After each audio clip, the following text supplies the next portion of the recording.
Hello everyone. तो आज मैं आप लोग को पढ़ाने जा रही हूँ लेखक निदा फाजली जी द्वारा लिखी गई कहानी अब कहाँ दूसरों के दुख से दुखी होने वाले। तो दोस्तों, आगे बढ़ने से पहले अगर आप मेरे चैनल पर नए हो तो प्लीज़ मेरे चैनल को लाइक, शेयर एंड सब्सक्राइब ज़रूर करना। तो दोस्तों, इस पाठ में लेखक वर्णन करते हैं कि किस तरह आदमी नाम का जीव सब कुछ समेटना चाहता है और उसकी यह भूख कभी भी शांत होने वाली नहीं है।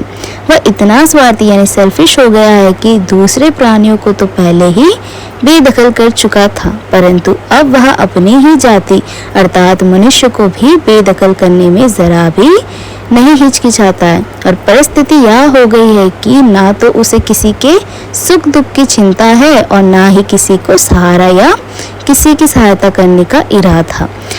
लेखक पाठ में ऐसे व्यक्तियों के उदाहरण देते हैं जो सभी तरह के प्राणधारियों की रक्षा करना अपना कर्तव्य मानते थे। इनमें सबसे बड़ा उदाहरण सुलेमान का है। और सुलेमान ईसा से 125 वर्ष पहले एक बादशाह थे। वह सभी पशु पक्षी की भाषा भी जानते थे। एक बार सुलेमान अपनी सेना के साथ एक रास्ते से गुजर रहे थे और रास्ते में कुछ चींटियां यानी एंट्स ने जब रास्ते से गुजरते हुए घोड़ों के चलने की आवाज सुनी तो वे डर गए और एक दूसरे से कहने लगी कि जल्दी से सभी अपने अपने बिलों में चलो। सुलेमान ने उनकी बातें सुन ली। वे चींटियों से बोले कि तुम में से किसी को भी घबराने की जरूरत नहीं है। सुलेमान को खुदा ने सबकी रक्षा करने के लिए बनाया है। और सुलेमान की नेक दिली की तरह एक और उसी तरह की घटना का वर्णन सिंधी भाषा के महाकवि शेख अयाज ने अपनी जीवन कथा में किया है। एक दिन शेख अयाज के पिता कुएं से नहाकर लौटे। अभी उनके पिता ने रोटी का पहला टुकड़ा तोड़ा ही था कि उनकी नजर उनके बाजू पर धीरे धीरे चलते हुए एक काले चोंटे पर पड़ी। जैसे ही उन्होंने कीड़े को देखा वे भोजन छोड़कर खड़े हो गए। इस पर माँ ने पूछा कि क्या भोजन अच्छा नहीं है। इस पर शेख अयाज के पिता ने जवाब दिया कि ऐसी कोई बात नहीं है। उन्होंने एक घर वाले को बेघर कर दिया है और उसी को उसके घर यानी कुएं के पास छोड़ने जा रहे हैं। बाइबल और जितने भी दूसरे पवित्र ग्रंथ यानी बुक्स है उनमें नूह नाम के एक ईश्वर के संदेश वाहक का वर्णन मिलता है। उनका असली नाम नूह नहीं था, उनका नाम लश्कर था, लेकिन अरब के लोग उनको इस नाम से याद करते हैं क्योंकि वे सारी उम्र रोते रहे अर्थात दूसरों के दुख में दुखी रहते थे। लेखक कहते हैं कि जब पृथ्वी अस्तित्व में आई थी उस समय पूरा संसार एक परिवार की तरह रहता था, लेकिन अब इसके टुकड़े हो गए और सभी एक दूसरों से ही दूर हो गए।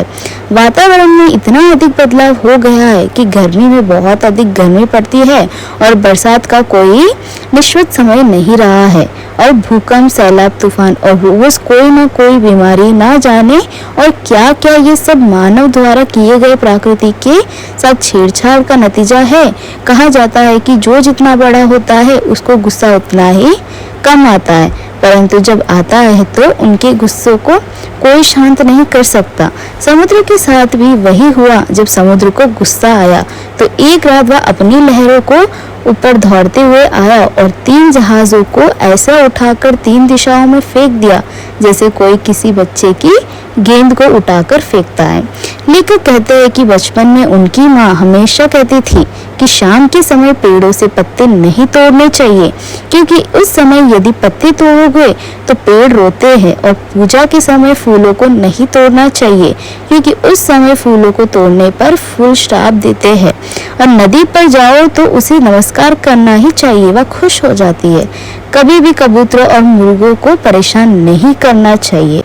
ग्वालियर में लेखक का एक मकान था। उस मकान के बरामदे में 2 रोशनदान थे।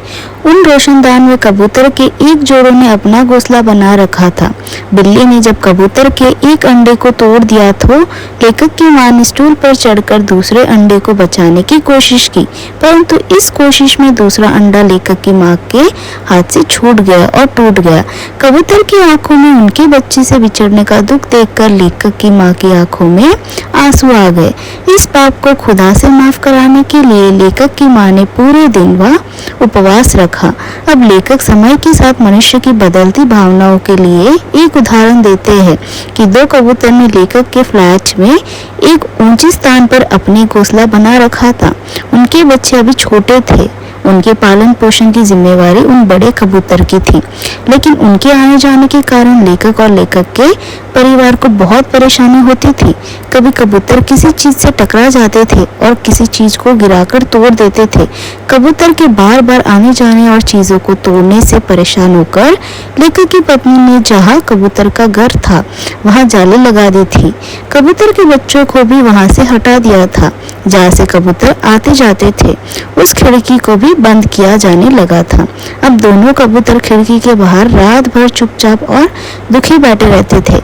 मगर अब ना तो सुलेमान है जो उन कबूतर की भाषा को समझकर उनका दुख दूर कर सके, और ना ही लेखक की माँ जो उन कबूतर के दुख को देखकर रात भर प्रार्थना करती रहे। अर्थ यह हुआ कि समय के साथ साथ व्यक्ति की भावनाओं में बहुत अंतर आ गया है। अंत में लेखक हमें बताना चाहते हैं कि हमें नदी और सूरज की तरह दूसरों के हित के कार्य करने ही चाहिए और तोतों की तरह सभी को सम्मान समझना चाहिए। तभी संसार के सभी जीवधारी प्रसन्न और सुखी रह सकते हैं। तो दोस्तों, उम्मीद करती हूँ आपको ये कहानी समझ में आई होगी। अगर नहीं आए तो प्लीज़ मेरे वीडियो को वापस शुरू से देख लेना। तो चलिए मिलते हैं नेक्स्ट वीडियो में। तब तक के लिए खुश रहे और स्वस्थ रहे और यूं ही हंसते रहे।